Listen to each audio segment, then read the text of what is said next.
Top story at 6 o'clock, a court battle between News Channel 5 and the Palm Beach County Sheriff's Office ends with the release of new information about one of the worst tragedies in the department's history. Contact 5 investigator Katie Lagrone spent months digging into this 6-year-old case that left 2 sheriff's deputies dead. She is joining us with the exclusive details tonight. Katie? Shannon, Thanksgiving Day marks 6 years since deputies Jonathan Wallace and Dante Manuel were struck and killed by another deputy. This week, the sheriff's office dropped a suit against us to keep the documents private. These new documents detail why its own lead investigator believed criminal charges should have been filed. It is my finding that there is sufficient probable cause, 2 counts of vehicle homicide in violation of Florida State Statute 782. It's been a long time. This has been the longest 6 years of my life. The mother of Deputy Jonathan Wallace reacts to new documents detailing her son's tragic death on duty. When you see this in black and white, what do you think? Oh, man. Wow. The 2 reports, dubbed drafts and just released by the Palm Beach County Sheriff's Office after a brief court battle with News Channel 5, describe what happened November 28, 2007.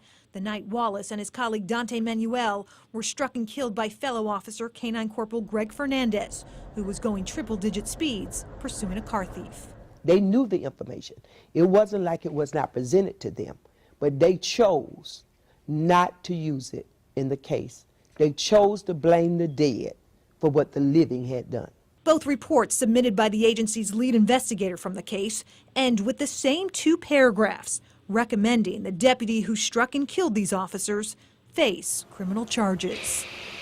Based on the investigative findings, Fernandez drove his vehicle in a willful and wanton reckless manner. And they omitted this from the report.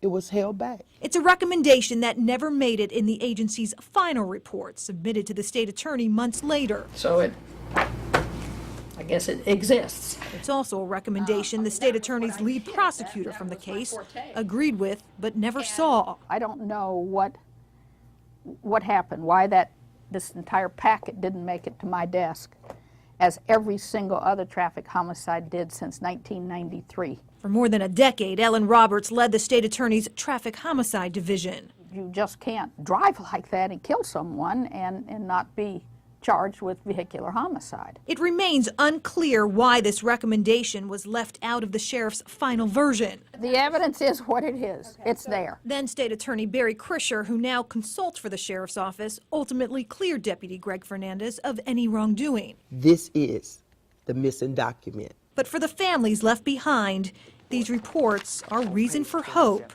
You gave us what we need to go forward, and I press forward with this. My next visit is to the state attorney's office and to ask him if he will pursue this case with justice.